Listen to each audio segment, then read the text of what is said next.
Nous ouvrons la parole de Dieu ensemble et je vous invite à ouvrir la Bible dans l'évangile de Matthieu chapitre 2. Nous ouvrons la parole de Dieu à Matthieu chapitre 2.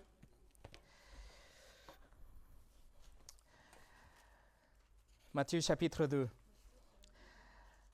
Où est le roi des Juifs qui vient de naître? Où est le roi des Juifs qui vient de naître? C'était la question que brûlait dans le cœur de ces personnages mystérieux venus de l'Orient, qui ont laissé toute une position d'importance et de prestige pour pouvoir se rendre et connaître et adorer ces rois nouveau-nés. Ces trois personnages, ces personnages sont couramment connus comme les trois rois mages.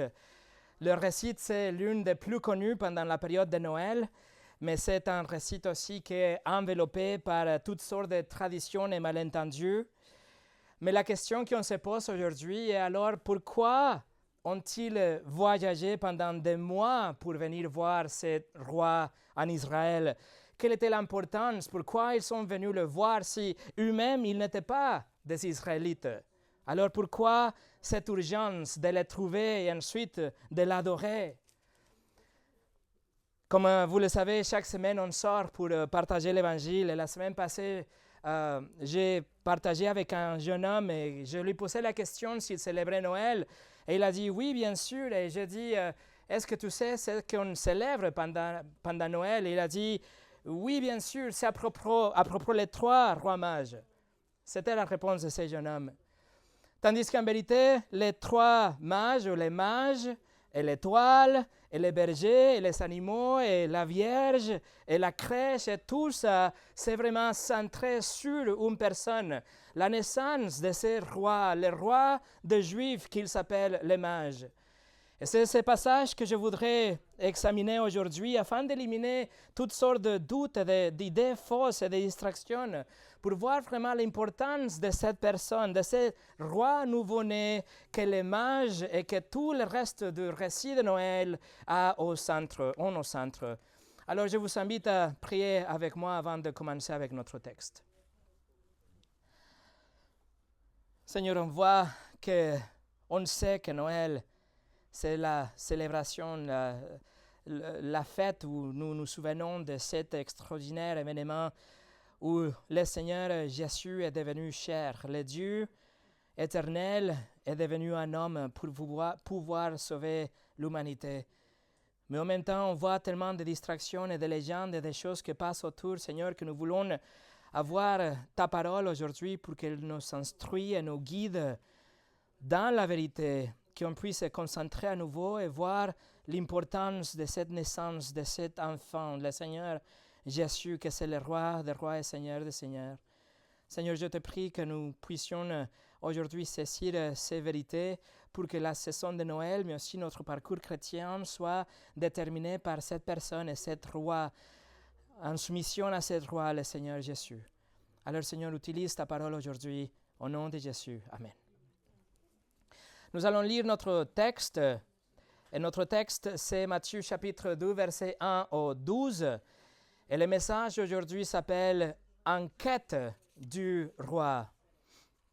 Alors Matthieu 2, versets 1 au 12, c'est marqué « Jésus étant né à Bethléem en Judée, au temps du roi Hérode, voici des mages d'Orient arrivèrent à Jérusalem et dirent « Où est le roi des Juifs qui vient de naître ?» Car nous avons vu son étoile en Orient et nous sommes venus pour l'adorer. Le roi Hérode, ayant appris cela, fut troublé, et tout Jérusalem avec lui. Il assembla tous les principaux sacrificateurs et les scribes du peuple, et il s'informa auprès d'eux du lieu où le Christ devait naître. Ils lui dirent, à Bethléem, en Judée, car voici ce qui est écrit par les prophètes. Et toi, Bethléem, terre de Juda, tu ne seras pas la moindre entre les principales villes de Juda, car de toi sortira un chef qui paîtra Israël, mon peuple. Alors Hérode fit appeler en secret les mages et s'enquit soigneusement auprès d'eux depuis combien de temps l'étoile brillait. Puis il les envoya à Bethléem en disant, allez et prenez des informations exactes sur le petit enfant. Quand vous l'aurez trouvé, faites-le-moi savoir, afin que j'aille aussi moi-même l'adorer. » Après avoir entendu le roi, ils partirent. Et voici l'étoile qu'ils avaient vue en Orient aller devant eux jusqu'au moment où, arrivée au-dessus du lieu où était le petit enfant, elle s'arrêta. Quand ils aperçurent l'étoile, ils furent saisis d'une très grande joie. Ils entrèrent dans la maison, virent le petit enfant avec Marie, sa mère, se prosternèrent et l'adorèrent. Ils s'ouvrirent ensuite leur trésor et lui offrirent en présent de l'or, de l'encens et de la myrrhe. Puis, divinement avertis en songe de ne pas retourner vers Hérode, ils regagnèrent leur pays par un autre chemin. Je vous propose de considérer 3 étapes qu'on peut voir dans cette quête pour le roi. Nous allons voir la quête du roi, premièrement, les réponses au roi, et numéro 3, l'adoration du roi. Donc, la première chose qu'on va voir ici, c'est la quête du roi, verset numéro 1. La première partie, c'est marqué « Jésus étant né à Bethléem en Judée, au temps du roi Hérode. » Matthieu ici a déjà relaté la naissance de Christ à la fin du chapitre 1. Et ce verset tout simplement réitère que Jésus est déjà né à Bethléem et il nous situe dans le temps. Il nous dit que ça se passe au temps du roi Hérode. Ce roi Hérode ici, c'est connu par l'histoire comme Hérode le Grand, qui a monté sur le trône dans l'année 37 avant Jésus et il a disparu dans l'année 4 après Jésus car il est mort. En fait, il apparaît qu'ici dans le verset 1 et il meurt dans le verset 19. Tous les autres Hérodes que vous savez dans la Bible, dans le Nouveau Testament, ils sont des descendants de ce roi Hérode ici. Et après, la deuxième partie du verset 1 nous dit « Voici, des mages d'Orient arrivèrent à Jérusalem. » Matthieu ici utilise une petite particule en grec pour attirer notre attention à quelque chose qui est surprenant. Il utilise cette particule pour préparer le lecteur à quelque chose qui n'est pas habituel. C'est quelque chose de nouveau, c'est comme une surprise pour le lecteur. Le français le traduit comme « voici », mais c'est beaucoup plus que ça. C'est comme attention ou regardez ce qui vient par la suite. Et l'élément de surprise ici pour le lecteur, c'est qu'il y a des mages de l'Orient qui sont arrivés à Jérusalem. Alors pourquoi c'était une surprise? Ou pourquoi c'était quelque chose de pas habituel? Qui sont ces mages qui arrivent de l'Orient? Le grec pour mage, c'est le grec magos. Et littéralement, ça veut dire des hommes sages. Ils avaient beaucoup de connaissances. C'est un mot utilisé aussi pour se référer aux magiciens ou même des astrologues. Mais dans le contexte historique, ce mot était utilisé pour décrire une classe élitiste de conseillers qui entouraient les monarques orientaux. Ce groupe de personnes étaient considérés comme les érudites de l'époque, c'était comme les sages de l'époque. Ils s'étaient associés avec le zoroastrisme, cette religion qui a beaucoup grandi et prospéré pendant 6 siècles avant Jésus. C'était une religion qui pratiquait l'occultisme. En fait, le mot pour magie ou mage, ça vient de même grec, c'est magos, la magie, des magiciens. Ils étaient des médiums, ils étaient des devins, des astrologues, des astronomes, des prêtres. Mais ils constituaient quand même la plus haute classe sociale dans l'Orient. Ils entouraient les monarques, ils étaient les sortes de pouvoir derrière le trône. Chaque décision prise par le roi était prévue et acceptée par ce groupe de personnes, les mages. Donc ils étaient bien plus que des leaders religieux. Ils étaient des gens qui étudiaient, qui connaissaient des choses. Ils étaient des mathématiciens, des scientifiques, des médecins, des philosophes. Ils étaient des juristes avec un pouvoir de décision légale dans leur propre pays. Donc ils étaient vraiment des personnes d'une haute classe sociale. En fait, c'était eux qui devaient approuver le roi. Chaque fois qu'il y avait un nouveau roi, ils testaient le roi et après ils acceptaient qu'une personne devienne roi. C'était une classe sociale très influente. C'était une classe sociale très puissante. En fait, notre mot d'aujourd'hui pour magistrat, vient du même grec magos. Ils étaient des conseillers royaux, ils étaient vraiment respectés, distingués et riches. Donc, vous voyez la surprise pour Matthieu qui écrit l'Évangile. Vous savez, ce groupe d'élite, ce groupe qui vient de l'Orient, qui a fait un grand voyage, il vient de la Perse, c'est-à-dire l'Iran ou l'Irak d'aujourd'hui, et il rentre à Jérusalem. La Bible ne nous dit pas qu'ils étaient 3. En fait, c'était une légende, ça provient d'une légende qui a été développée au Moyen-Âge parce que, et même dans cette légende, il y a des noms et des descriptions qui ont été attribués à ces 3 personnages fictifs. Melchior, un homme âgé avec une longue barbe blanche. Gaspard, un homme plus jeune à la peau rougeâtre, et Balthasar, un homme barbeux d'origine africaine. Mais ça, c'est une légende, c'est un mythe, c'est pas vrai. En fait, l'histoire nous dit que c'est très possible, très très possible, qu'ils étaient nombreux. Ils voyageaient en caravane et en grande pompe. Souvenez-vous que c'était des conseillers impériaux. Ils étaient des gens vraiment importants, ils étaient accompagnés par des serviteurs, par des animaux, et même pour une petite armée. Ils protégeaient leur trésor à ces mages. Et en plus, ils venaient d'un autre empire, l'empire parthe, qui était en hostilité avec l'empire romain. Donc maintenant qu'ils arrivent en Rome, ils avaient besoin aussi de cette petite armée.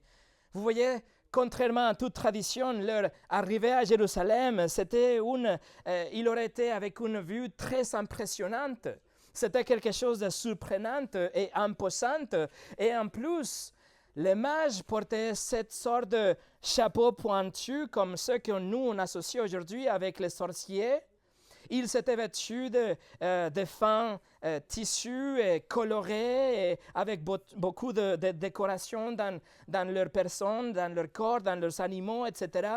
Et d'ailleurs, ils n'étaient pas montés sur des chameaux, mais sur les meilleurs chevaux perses et arabes. Aussi bien habillés, aussi bien décorés. C'était vraiment une vue impressionnante quand ce groupe de mages ont rentré à Jérusalem. Et en plus, qu'est-ce qu'ils disent? Le verset 2. Et dire, où est le roi des Juifs qui vient de naître? Car nous avons vu son étoile en Orient et nous sommes venus pour l'adorer. Non seulement c'est une compagnie impressionnante, mais qu'est-ce qu'il pose comme question? Et le verbe dans le grec, c'est dans le continu, c'est traduit comme dire, mais en vérité, c'est une action qu'il répète et il demande à toutes les personnes avec lesquelles il se croise. Où est le roi des Juifs?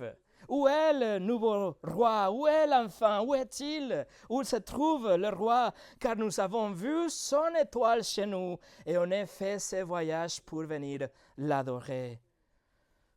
Alors, comment, s'ils viennent voir le roi, s'ils viennent voir Jésus qui vient de naître, comment ont-ils appris ce qui concerne Jésus?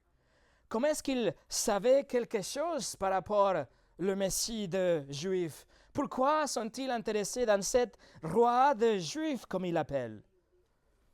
Et tout a commencé dans l'année 586 avant Jésus, lorsque Babylone est venue à Jérusalem et a complètement détruit la ville.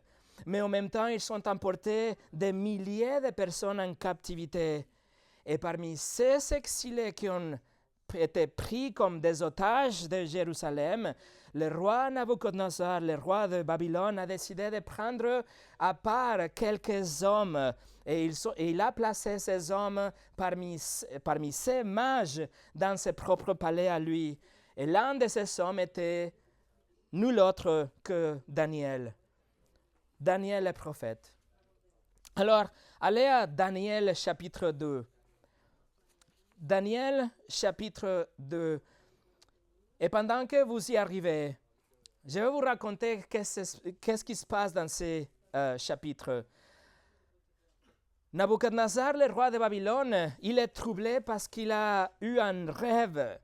Et donc, il appelle les mages parce qu'il a besoin d'avoir l'interprétation de son rêve, mais le problème, c'est qu'il a même oublié le rêve.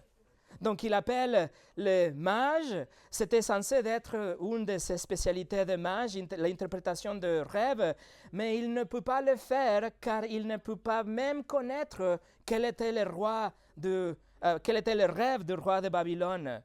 Donc, comme il ne peut pas interpréter le rêve, comme il ne connaît pas le rêve, le roi maintenant est irrité. Il veut tuer tous les mages, y compris Daniel et les autres, ses amis hébreux. Mais Dieu révèle à Daniel le rêve du roi, ainsi avec l'interprétation de ce rêve, et c'est quelque chose que les pratiques occultes ne pouvaient pas faire. Et donc Daniel arrive, il raconte le rêve au roi, il lui donna l'interprétation, et le roi était tellement impressionné par ça, il était tellement content avec l'interprétation et le fait que Daniel a réussi à le faire, qu'en conséquence, il a promu Daniel en tant que la tête de tous les mages. C'est-à-dire que d'un jour à lendemain, Daniel devient le leader de tous les mages. Dieu fait que Daniel soit élevé dans cette position d'influence et il devient même une sorte de premier ministre dans toute Babylone. Regardez le verset 48. Daniel, chapitre 2, verset 48. Ensuite, le roi éleva Daniel et lui fit de nombreux et riches présents. Il lui donna le commandement de toute la province de Babylone et l'établit chef suprême de tous les sages de Babylone. Tous les sages de Babylone, on parle ici de mages. On parle de ce groupe d'élite, de ces conseillers de roi. Et du coup, Daniel est maintenant à la tête de ce groupe et il devient une énorme influence pour le reste des mages. Il leur enseigna les écritures hébraïques, il leur parle du seul vrai Dieu de la Bible, il leur parle de tout ce qui concerne les attentes et les prophéties par rapport au Messie, tout ce que le peuple d'Israël attendait en tant que le roi qui venait. Et en fait, l'interprétation de ces rêves de Nabuchodonosor dans le chapitre 2 concerne 4 empires dans le monde, dans l'histoire, qui s'élèvent puis tombent. L'empire de Babylone, l'empire médo-perse, l'empire de la Grèce, l'empire de Rome. Mais il y a un cinquième royaume. Regardez le verset 44. Chapitre 2, verset 44. Dans le temps de ces rois, le Dieu des cieux suscitera un royaume qui ne sera jamais détruit et qui ne passera point sous la domination d'un autre peuple. Il brisera et détruira tous ces royaumes-là, et lui-même subsistera éternellement. Mes amis, c'est le royaume du roi des Juifs. C'est le royaume du Messie tant attendu. C'est le royaume qui ne prendra pas de fin. C'est le royaume du Seigneur Jésus-Christ. Par l'intermédiaire de Daniel ici, maintenant le mage en Babylone, ce groupe de médiums et de magiciens et d'astrologues et tout ça, ce groupe de mages maintenant a pris par rapport à Jésus. Et cette connaissance a été transmise en génération de mages à génération de mages. Grâce à la providence de Dieu, grâce à l'influence de Daniel et ses amis, maintenant le mage à Babylone ont l'accès à l'Ancien Testament. Il peut étudier les prophéties. Il peut connaître qu'il y a un roi qui viendra sur la terre. Il croit que cet roi, c'est le roi des Juifs, bien sûr le roi de Daniel. Il croit que c'est un roi souverain qui dominera sur tous les royaumes de la terre et dont le règne n'aura pas fin. Et non seulement ça, mais les mages connaissaient de première main ce que Daniel a vu dans une vision où il a vu Dieu appelé l'Ancien de Jours, qui a donné toute la gloire et la domination et le pouvoir à quelqu'un d'autre qui s'appelait le Fils de l'homme, le Messie tant attendu. Regardez le chapitre 7 de Daniel. Tournez au chapitre 7 de Daniel et regardez les versets 13 et 14. Daniel, chapitre 7, versets 13 et 14, c'est la vision de l'ancien du jour et le Fils de l'homme. Daniel écrit, « J'ai regardé pendant mes visions nocturnes et voici sur les nuées des cieux arriva quelqu'un de semblable à un fils de l'homme. Il s'avança vers l'ancien de jour et on le fit approcher de lui. On lui donna la domination, la gloire et le règne. Et tous les peuples, les nations et les hommes de toutes les langues les serviront. Sa domination est une domination éternelle qui ne passera point et son règne ne sera jamais détruit. » Et vous savez quoi? 480 ans plus tard, on arrive à Matthieu chapitre 2 et les mages vinrent à Jérusalem et ils cherchent ces rois glorieux et éternels. Ils sont en train de chercher le sauveur qui avait été prophétisé dans les Écritures hébraïques, celui qui sauverait son peuple de ses péchés. Et on revient à Matthieu chapitre 2. Revenez à Matthieu chapitre 2. Et donc les mages, ils arrivent avec cette question critique. Maintenant, vous pouvez voir pourquoi une telle urgence, pourquoi leur cœur brûlait avec cette question, parce qu'ils connaissaient la vérité par rapport à Jésus et ils le cherchent. Et le verset 2 nous dit, « Où est le roi des Juifs qui vient de naître? Car nous avons vu son étoile en Orient et nous sommes venus pour l'adorer. » Maintenant, c'est compréhensible. Ils sont en train de chercher le roi divin. Où ils peuvent le trouver? Ils veulent le trouver à tout prix parce qu'ils veulent l'adorer tout simplement. Ils sont des étrangers. Ils n'appartiennent pas au peuple d'Israël, mais ils sont prêts à se humilier et se soumettre à ce nouveau roi. Les mages déclarent qu'ils ont vu son étoile en Orient quand ils étaient chez eux. Et quand ils ont vu cette étoile, ils ont interprété ça comme un signe qu'il fallait se rendre à Jérusalem parce que ce roi venait d'arriver. Alors, qu'en est-il de l'étoile? Qu'est-ce qu'on peut dire de l'étoile? En tant que des étudiants des étoiles et des planètes, sûrement que les mages, sûrement ils auraient prêté attention à Nombre chapitre 24, Nombre chapitre 24 qui associe une étoile à un sceptre d'un roi qui règne avec puissance. Nombre 24, verset 17 nous dit « Un astre sort de Jacob, un sceptre se lève d'Israël.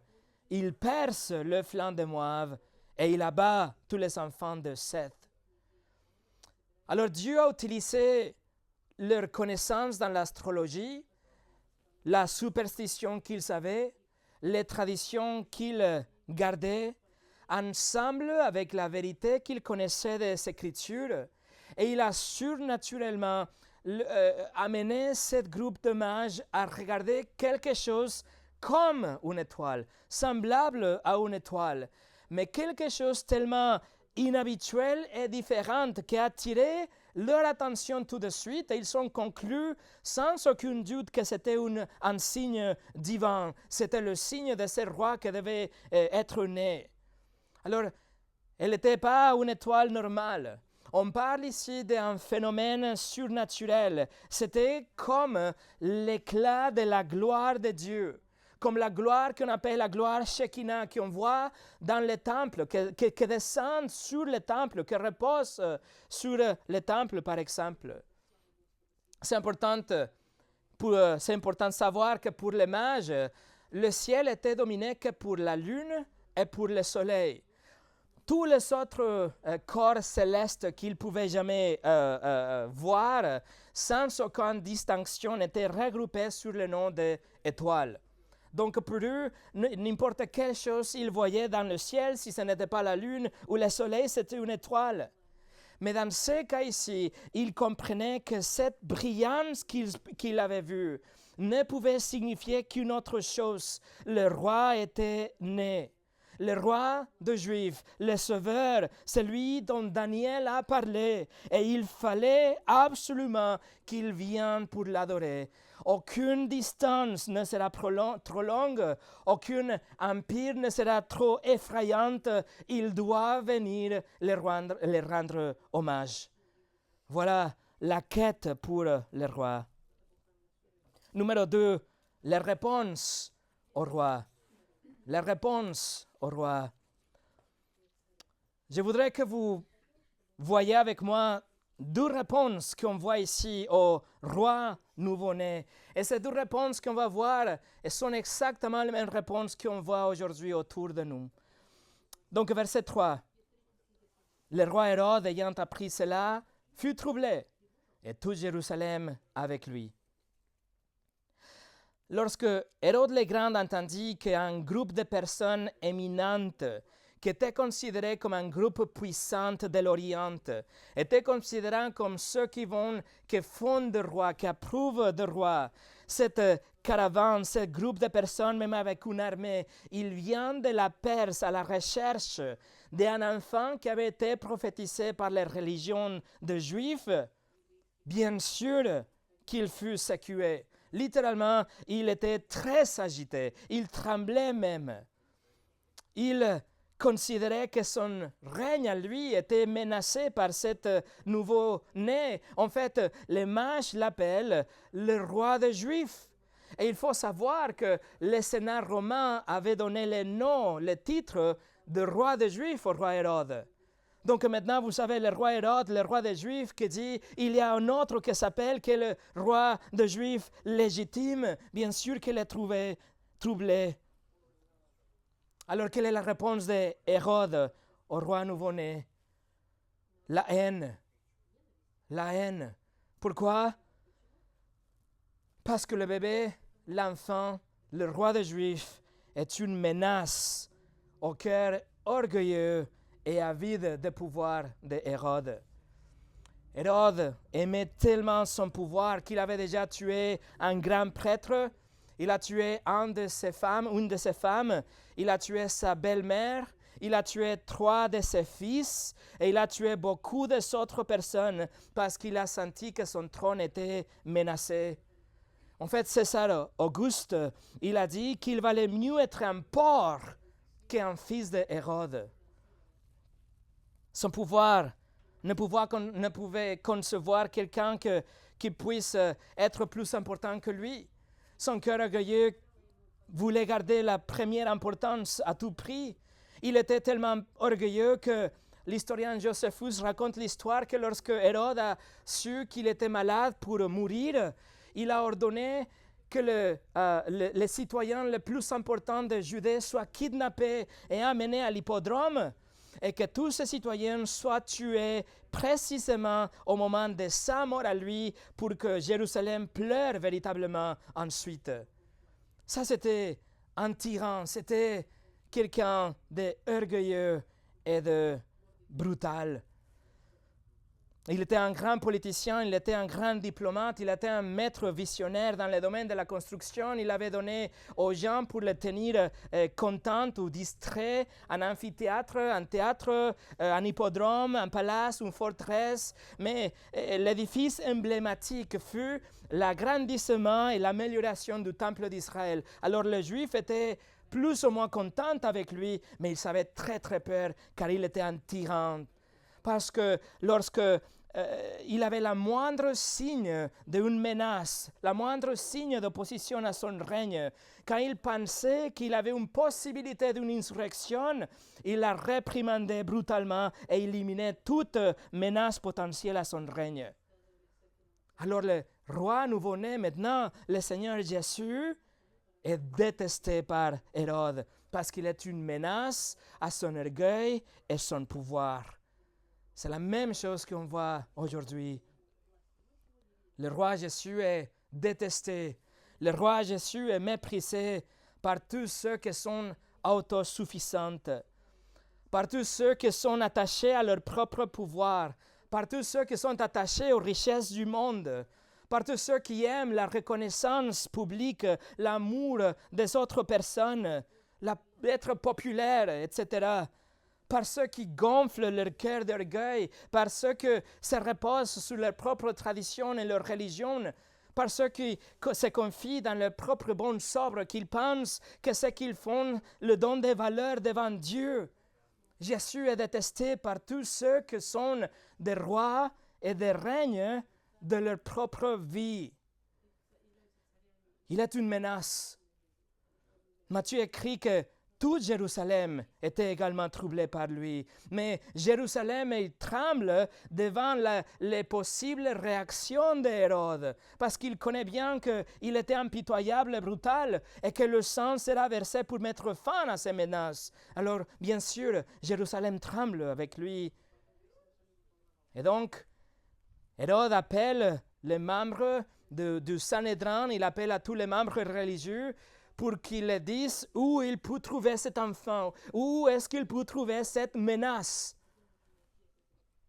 Versets 4 au 6. Il assembla tous les principaux sacrificateurs et les scribes du peuple, et il s'informa auprès d'eux du lieu où le Christ devait naître. Ils lui dirent, à Bethléem, en Judée. Car voici ce qui est écrit par les prophètes. Et toi, Bethléem, terre de Juda, tu ne seras pas la moindre entre les principales villes de Juda, car de toi sortira un chef qui battra Israël, mon peuple. Alors ces leaders religieux en Jérusalem, ils connaissaient la réponse tout de suite, verset 5, à Bethléem, ils disent. Non seulement ils disent à Bethléem, mais ils citent le passage à partir du prophète Michée, chapitre 5, qui est écrit 800 ans auparavant. Et ils disent, oui, à Bethléem, il doit être né. Mais quelle fut la réaction de ces leaders religieux devant la possibilité de l'arrivée du roi? Quelle était leur réaction? L'indifférence. Ces groupes de gens, ces groupes d'experts dans les Écritures hébraïques, ceux qui avaient étudié et enseigné l'Ancien Testament, ils ignoraient complètement ce qu'ils avaient appris et enseigné. Ces intellectuels religieux, ils avaient un accès immédiat à la vérité, mais ils n'avaient pas aucune envie de chercher la vérité. Ils n'avaient aucune envie, encore moindre, à adorer la vérité. Alors quelle tristesse, n'est-ce pas?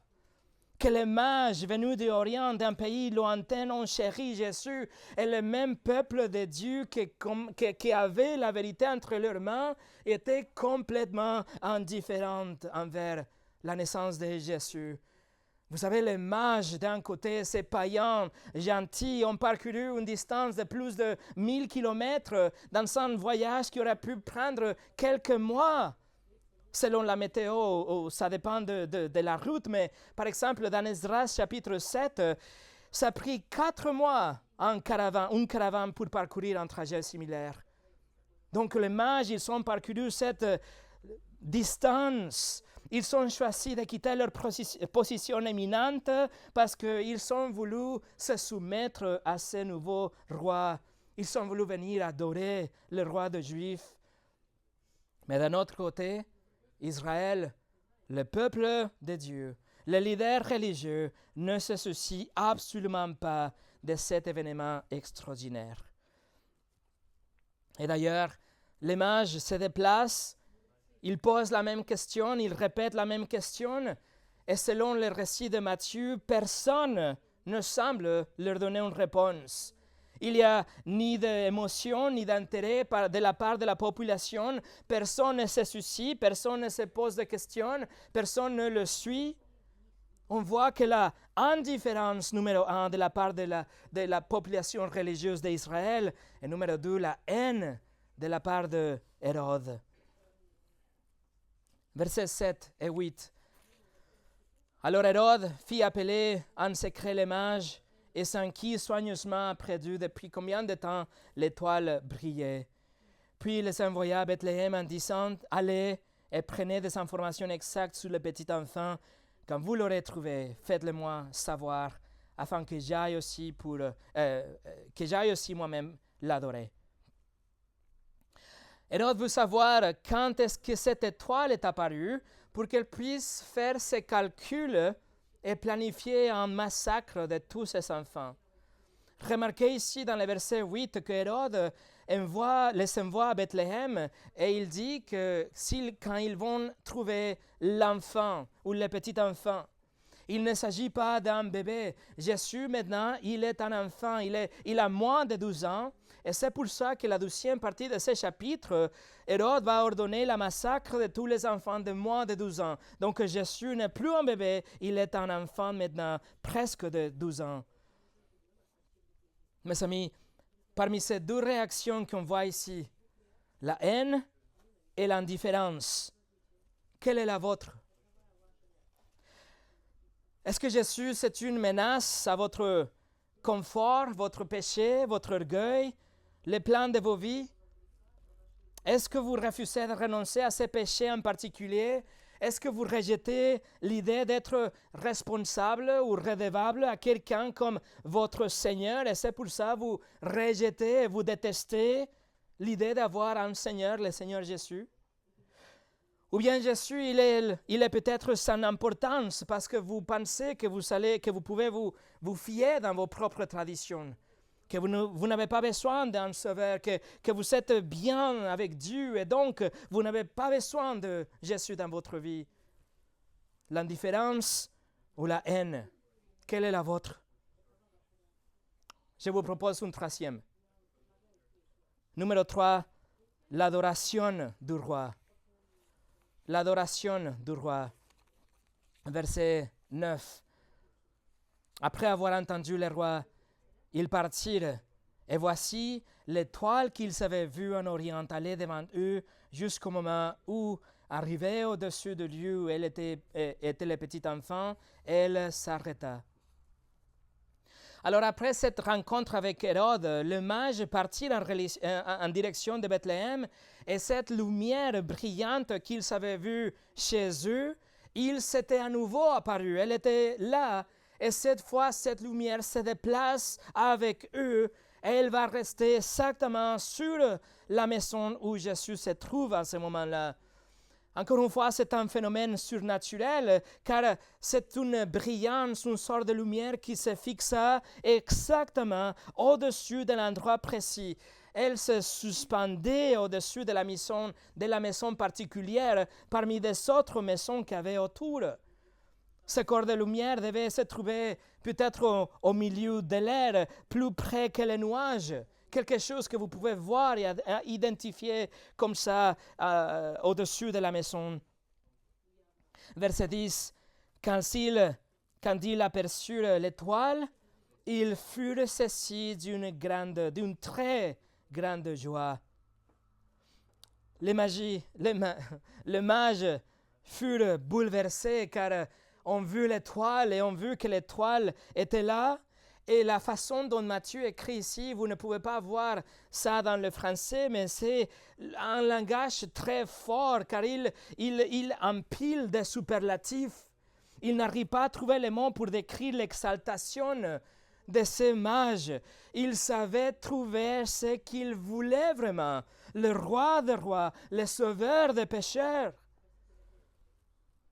Et donc, regardez la première partie du verset 11. Ils s'entrèrent dans la maison, virent le petit enfant avec Marie, sa mère, se prosternèrent et l'adorèrent. Alors la lumière se pose au-dessus de cette maison en particulier. En particulier, ce n'est pas une étable où Jésus était né. Ça, c'est une maison déjà. Souvenez-vous, il y a un an et demi qui ont déjà passé. Et donc les mages rentrent dans la maison et ils voient Jésus avec Marie. Et immédiatement, ils se prosternent et l'adorent. Se prosternent et l'adorent tout de suite. Et Matthieu utilise le pronom « lui » dans le grec pour être sûr qu'on voit que c'était l'adoration à lui et lui seul. Marie était juste là parce qu'elle était la maman. Mais l'adoration appartient au Fils. Il comprenait maintenant le mage, il savait bien qu'il était devant la présence de quelqu'un de grand. Ils étaient devant quelqu'un qui avait cherché pendant toute leur vie et pendant des générations et générations. Ils étaient devant celui dont l'Ancien Testament témoignait celui que Dieu avait déjà promis depuis la Genèse chapitre 3 dans les jardins, le Fils de l'homme dont Daniel avait parlé, de cet enfant divin qui était un roi conçu surnaturellement et dont son royaume n'aurait pas de fin. Il se trouve devant le Créateur de Marie. Et maintenant, ce Créateur se trouve entre les bras de sa maman. Vous voyez le statut social de ces mages, le statut social élevé, leur position, tout le savoir, toute leur connaissance, toute la richesse qu'ils avaient, les traditions et même la fausse religion qu'ils portaient avec lui, tout cela se prosterne devant le Seigneur Jésus-Christ. Ce comité de la plus haute intelligentsia se prosterna et adora le roi Jésus seul. Rien d'autre est important. Ils sont devant la présence de Dieu fait chair. Mes amis, quand vous trouvez le Seigneur Jésus-Christ, quand vous apprenez, quand vous comprenez qu'il est le Sauveur que Dieu avait promis, qu'il est le roi éternel prophétisé tout au long de l'Ancien Testament, la seule réponse logique et adéquate est l'adoration. Ce n'est pas le moment pour poser des questions absurdes. Ce n'est pas l'endroit pour placer des excuses devant le roi, mais vous tombez et vous adorez le Seigneur des Seigneurs et Roi des Rois. Napoléon Bonaparte, il a dit, si Socrate entrait dans la pièce, nous nous lèverions tous pour lui rendre hommage. Mais si Jésus-Christ entrait dans la pièce, nous nous prosternions tous et nous l'adorerions. Et pour finir, comme une expression débordante de la joie de ces mages, ils étaient tellement reconnaissants, leur cœur était tellement rempli de gratitude que ces mages présentent l'enfant avec des cadeaux. La deuxième partie du verset 11 nous le dit. Ils ouvrirent ensuite leur trésor et lui offrirent en présent l'or, de l'encens et de la myrrhe. Premièrement, l'or. L'or, c'était un cadeau qui était donné exclusivement au roi.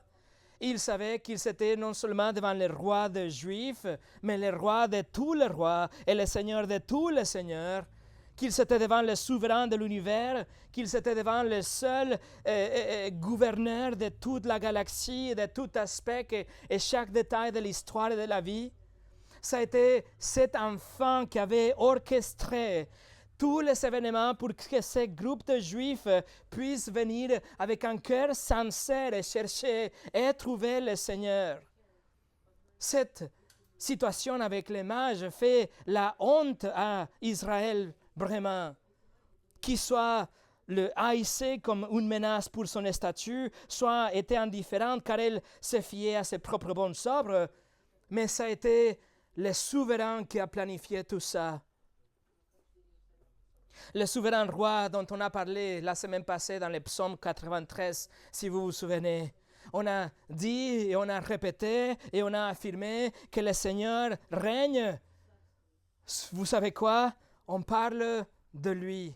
On parle du Seigneur Jésus-Christ, l'enfant dont ils sont maintenant devant eux. Numéro 2, les mages offrent aussi de l'encens.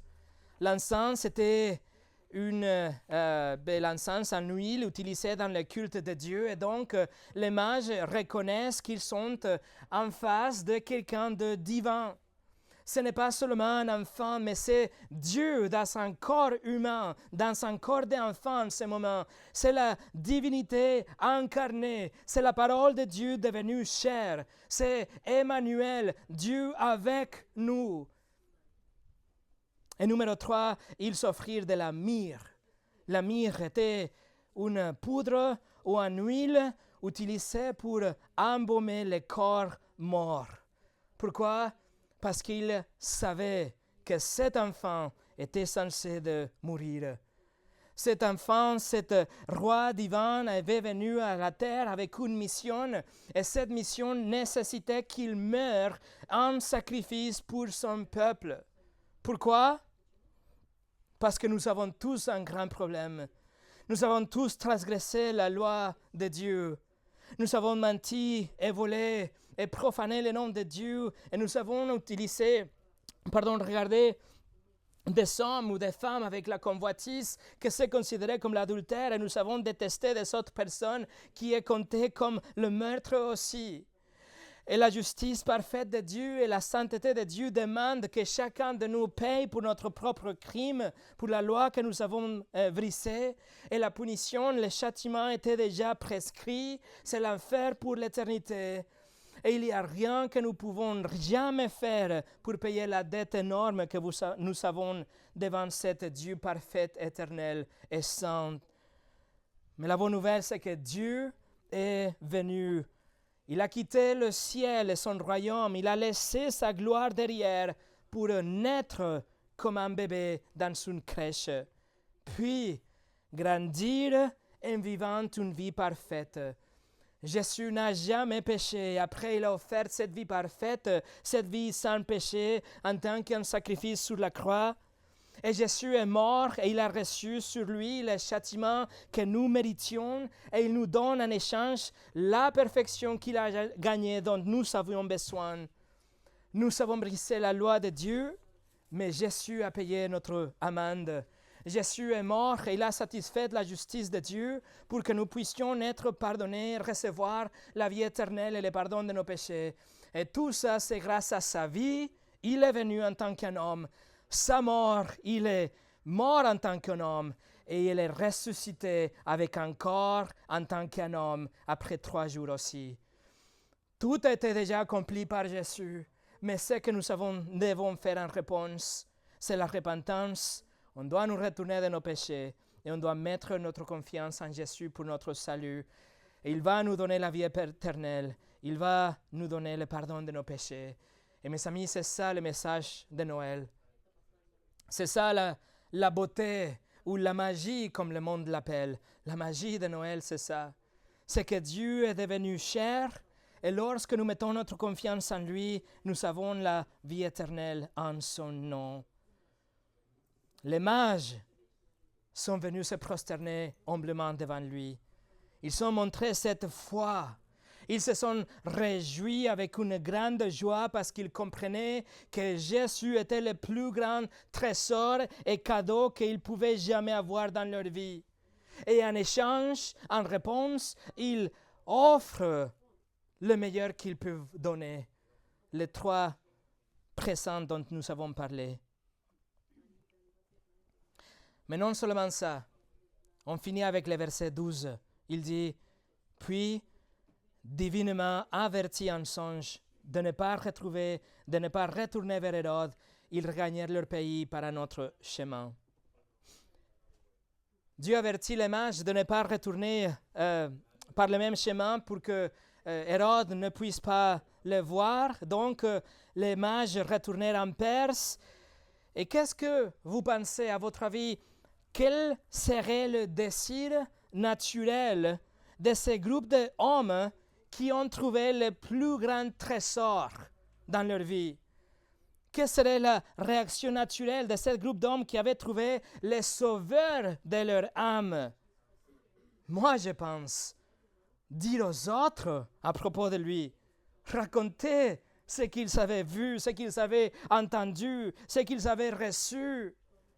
La Bible reste silencieuse à ce sujet, mais il n'est pas exagéré de penser qu'eux-mêmes, ils sont rentrés chez eux et ils ont annoncé la bonne nouvelle avec une grande joie. Et ils sont allés, ils ont dit, on a vu le Sauveur, le roi est né, c'est lui qui va écraser la tête du serpent, c'est lui qui va nous réconcilier avec Dieu. Il est là, il est né, venez voir. Réaction naturelle pour tout chrétien, je pense.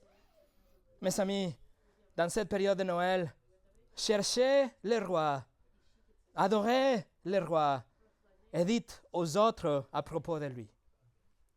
Prions.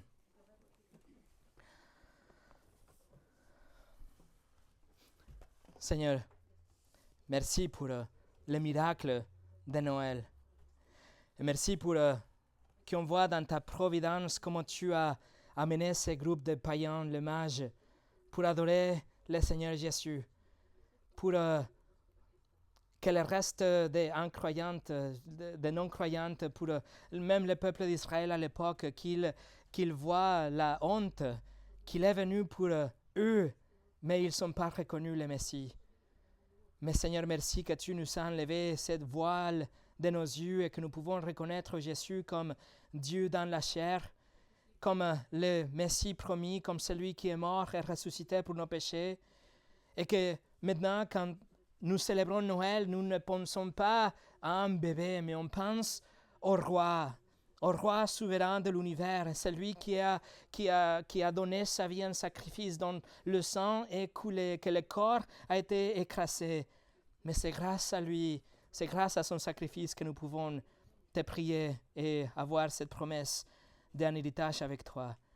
Seigneur, merci que tu es souverain par-dessous de tout. Et on voit ça aussi dans l'histoire de Mages. Donne-nous cette envie d'adorer le Seigneur et raconter aux autres à propos de lui. Au nom de Jésus. Amen.